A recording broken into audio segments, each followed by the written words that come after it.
राधे राधे मित्रों, ओम नमः शिवाय, श्री गणेशाय नमः। आज मैं सुनाऊंगी माँ संतोषी की व्रत कथा। जो भी शुक्रवार का व्रत करते हैं उन्हें माँ संतोषी की व्रत कथा को अवश्य सुनना चाहिए या पढ़ना चाहिए। तो बोलिए माँ संतोषी की जय। तो चलिए सुनते हैं माँ संतोषी की व्रत कथा। एक गांव में एक बुढ़िया रहती थी जिसके 7 बेटे थे। 6 बेटे कमाने वाले थे और एक बेटा निकम्मा था। बुढ़िया माँ 6 पुत्रों का जूठा 7वें पुत्र को देती थी। 7वां पुत्र एक दिन अपनी पत्नी से बोला, देखो मेरी माता का मुझ पर कितना प्रेम है। वह बोली, क्यों नहीं, सबका जूठा बचा हुआ तुमको खिलाती है। वह बोला, जब तक आंखों से ना देखूं तब तक मान नहीं सकता। पत्नी ने हंसकर कहा, देख लोगे तब तो मानोगे। कुछ दिन बाद एक बड़ा त्योहार आया। घर में 7 प्रकार के भोजन और चूरमे के लड्डू बने। वह पत्नी की बात को जांचने के लिए सिर दर्द का बहाना बनाकर पतला कपड़ा सिर पर ओढ़कर रसोई में जाकर सो गया और कपड़े में से सब देख रहा था। 6 भाई भोजन करने आए। उसने देखा माँ ने उनके लिए सुंदर सुंदर आसन बिछाए, 7 प्रकार की रसोई परोसी और उन्हें आग्रह करके उन्हें भोजन कराने लगी और भोजन करने के लिए बुलाया। वो देखता रहा। 6 भाई भोजन कर उठ गए। तब माँ ने उनकी 5 थालियों में से लड्डुओं के टुकड़ों को उठाया और एक लड्डू बनाया। जूठन साफ कर माँ ने उसे पुकारा, उठ बेटा उठ, तेरे भाइयों ने भोजन कर लिया, तू भी उठकर भोजन कर ले।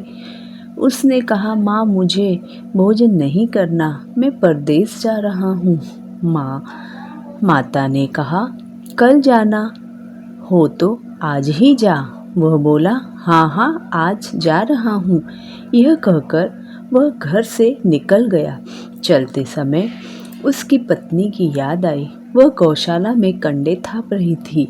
वहाँ जाकर वह बोला, मेरे पास तो कुछ नहीं है, यह अंगूठी है, सो ले लो और अपनी कोई निशानी मुझे दे दो। वह बोली, मेरे पास क्या है, यह गोबर भरा हाथ है। यह कहकर पत्नी ने उसकी पीठ पर गोबर के हाथ की थाप मार दी। वह चल दिया। चलते चलते दूर देश में पहुंचा। वहाँ एक साहूकार की दुकान थी। वहाँ जाकर बोला, सेठ जी मुझे नौकरी पर रख लो। साहूकार को नौकर की सख्त जरूरत थी। साहूकार ने कहा, काम देखकर तनख्वाह मिलेगी। उसने कहा, सेठ जी जैसा आपको ठीक समझे वैसा। साहूकार ने यहाँ नौकरी मिल गई। वह वहाँ दिन रात काम करने लगा। कुछ दिनों में दुकान का लेन देन, हिसाब किताब, ग्राहकों को माल बेचना, सारा काम करने लगा। साहूकार के 7-8 नौकर थे। वे सब चक्कर खाने लगे कि उसने अपनी लगन, परिश्रम और ईमानदारी से सभी को पीछे छोड़ दिया।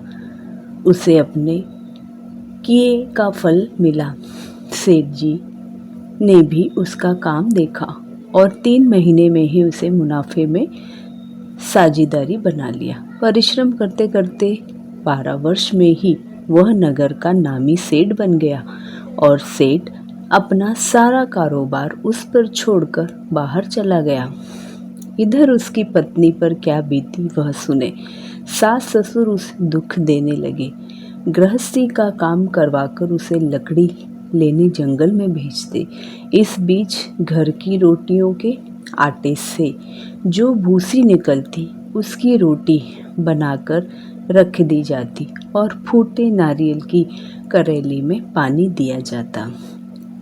इस तरह दिन बीतते रहे। एक दिन जब वह जंगल से लकड़ी लेने जा रही थी, तब उसे रास्ते में बहुत सी स्त्रियां संतोषी माता का व्रत कर रही थी। यहाँ वह खड़ी होकर पूछने लगी, बहनों यह तुम किस देवता का व्रत कर रही हो और इसके करने से क्या फल होता है? इस व्रत के करने की क्या विधि है? यदि तुम अपने इस व्रत का विधान मुझसे साझा करोगी तो मैं तुम्हारा बड़ा एहसान मानूंगी। उनमें से एक स्त्री बोली, सुनो, यह संतोषी माता का व्रत है। इसके करने से निर्धनता, दरिद्रता का नाश होता है, लक्ष्मी आती है, मन की चिंताएं दूर होती है, मन को प्रसन्नता और शांति मिलती है, निपुति को पुत्र मिलता है, प्रीतम बाहर गया हो तो वह श्रीध लौट आता है, कुंवारी कन्या को मनपसंद वर मिलता है, चलता मुकदमा खत्म हो जाता है, कलेश की दूर होता है और सुख शांति होती है, घर में धन जमा हो जाता है, धन जायदाद का लाभ होता है तथा और भी मन में जो कुछ कामना हो वह सब संतोषी माता की कृपा से पूरी हो जाती है। इसमें कोई संदेह नहीं है। वह पूछने लगी, यह व्रत कैसे किया जाता है, यह भी बताओ तो बड़ी कृपा होगी। वह स्त्री कहने लगी, बिना परेशानी, श्रद्धा और प्रेम से जितना भी बन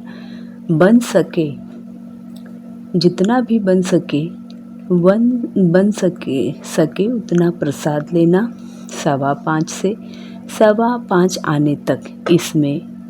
इससे भी ज़्यादा शक्ति और भक्ति के अनुसार गुड़ और चना लो। हर शुक्रवार को निराहार रहकर कथा कहना सुनना। इसमें ओम बीच कम नहीं छूटे। लगातार नियम पालन को करना। सुनने वाला कोई ना मिले तो घी का दीपक जलाकर उसके आगे जल के पात्र को रखकर कथा कहना, परंतु नियम ना टूटे।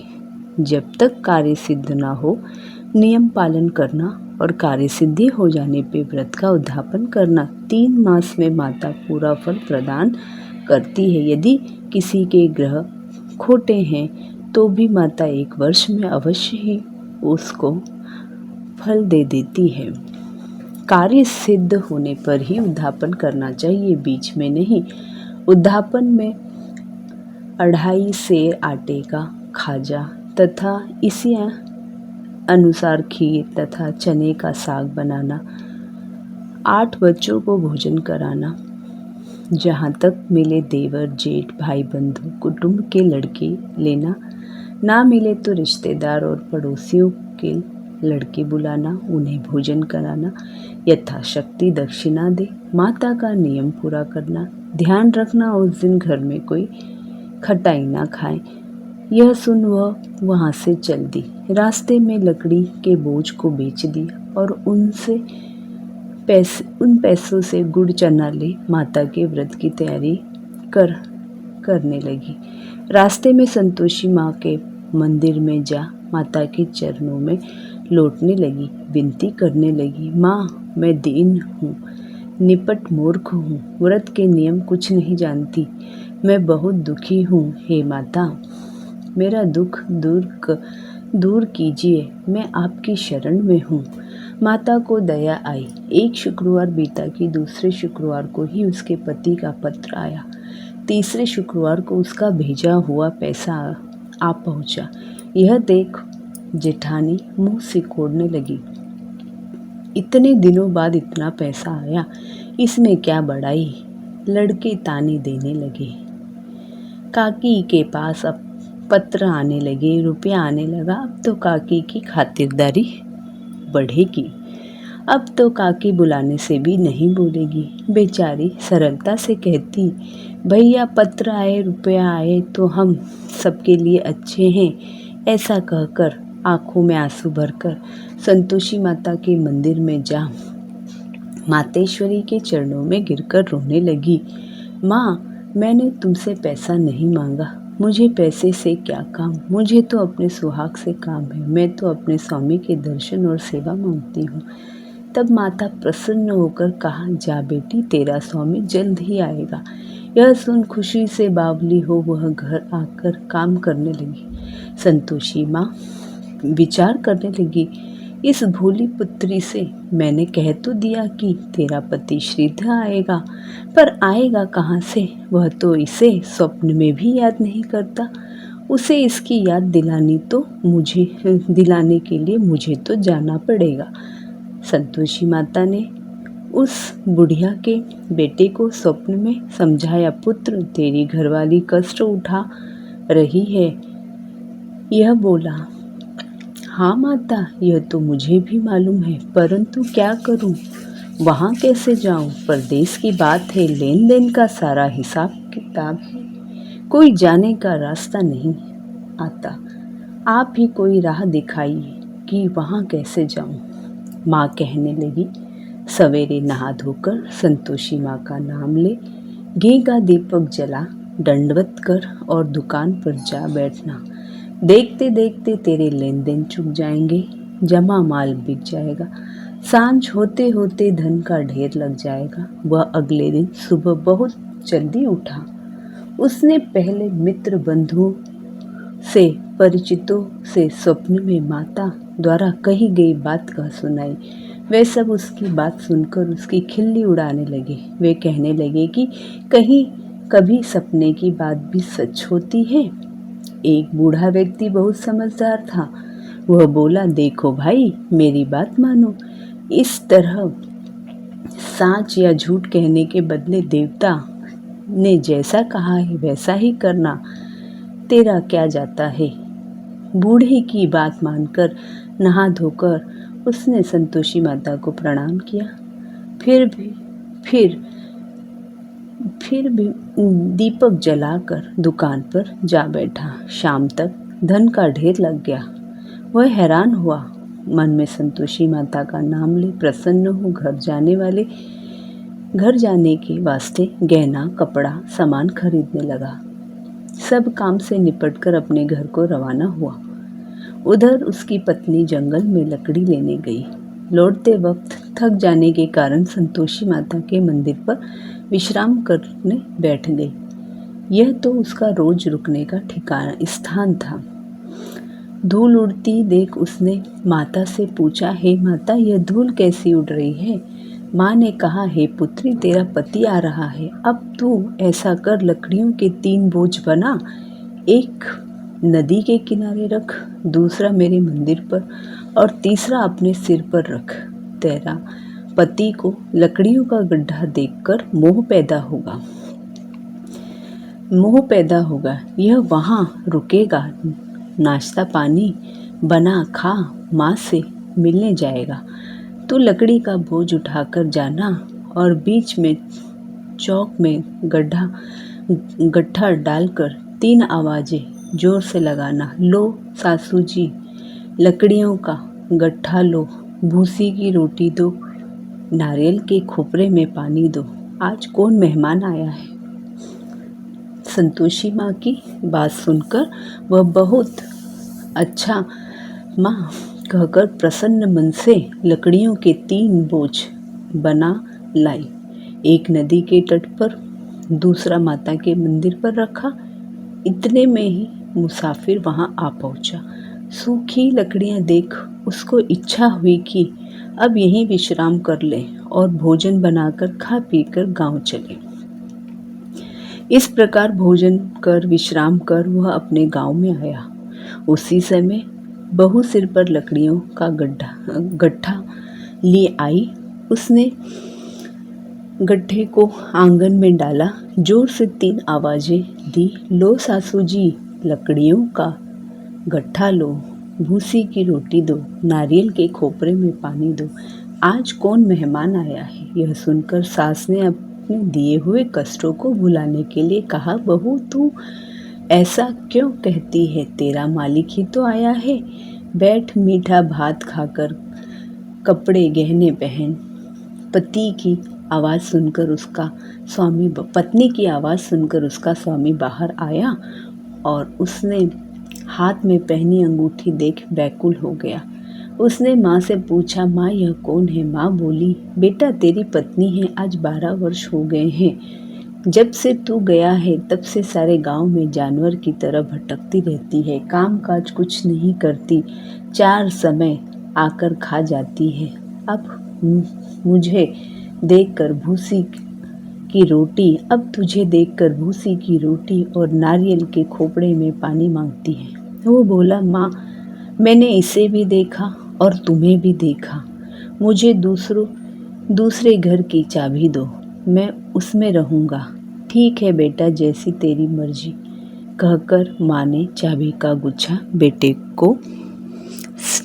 को दे दिया। उसने दूसरे घर को खोलकर सारा सामान जमाया। एक दिन में वहाँ राजा के महल जैसा ठाट बाट बन गया। अब क्या था, वह सुख भोगने लगी। अगला शुक्रवार उसने पति से कहा, मुझे संतोषी माता का उद्यापन करना है। पति बोला, बहुत अच्छा, खुशी से कर लो। वह उद्यापन की तैयारी करने लगी। जेठ के लड़कों को भोजन के लिए कहने गई।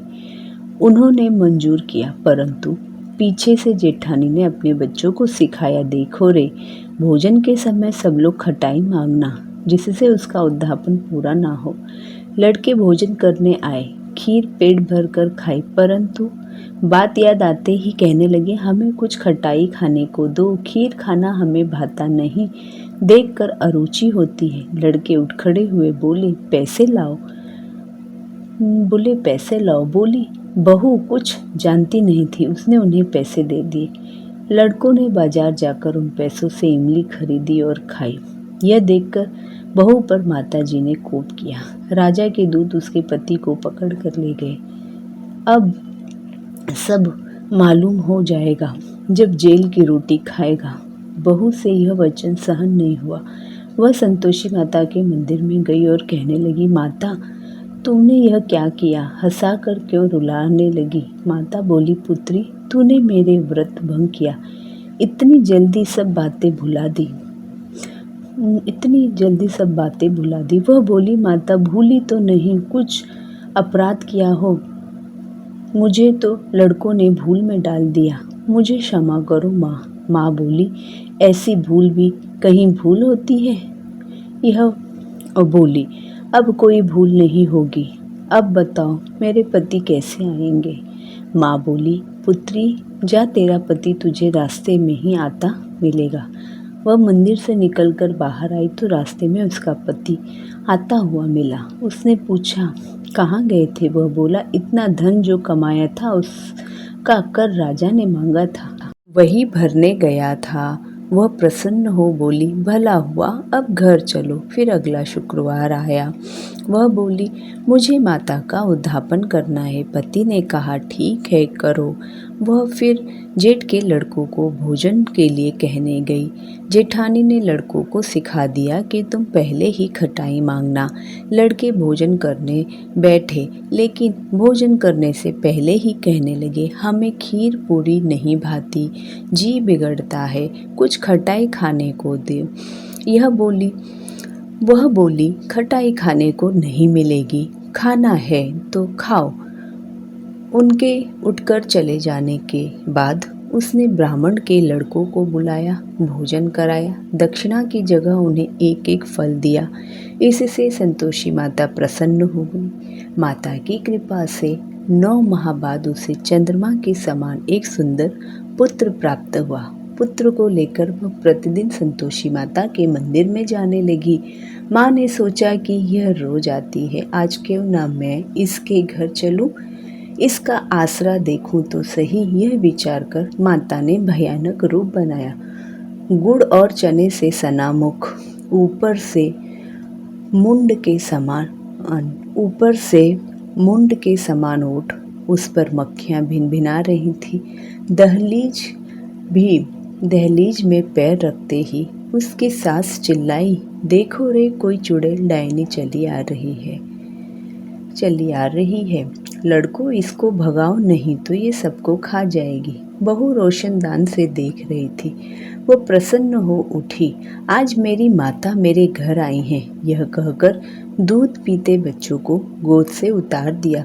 इस पर उसको सास ने क्रोध किया। क्रोध भरकर बोली, अरे रांड, इसे देख कैसे उतावली हुई है, जो बच्चे को पटक दिया। इतने में माँ के प्रताप से जहाँ देखो वहाँ लड़के ही लड़के नजर आने लगे। वह बोली, माँ, जी, मैं जिनका व्रत करती हूँ यह वही संतोषी माता हैं। इतना कह उसने झट से घर के सारे किवाड़ खोल दिए। सबने माता के चरण पकड़ लिए और विनती करने लगे, हे माता, हम मूर्ख हैं, अज्ञानी हैं। हम मूर्ख हैं, अज्ञानी हैं, तुम्हारे व्रत की विधि हम नहीं जानते। तुम्हारा व्रत भंग कर हमने बड़ा अपराध किया है। हे माता, आप हमारे अपराधों को क्षमा करें। इस प्रकार बार बार कहने पर संतोषी माता प्रसन्न हुई। इसके बाद उसकी सास कहने लगी, हे संतोषी माता, आपने बहू को जैसा फल दिया वैसा सबको देना। जो यह कथा सुने या पढ़े उसका मनोरथ पूर्ण करना।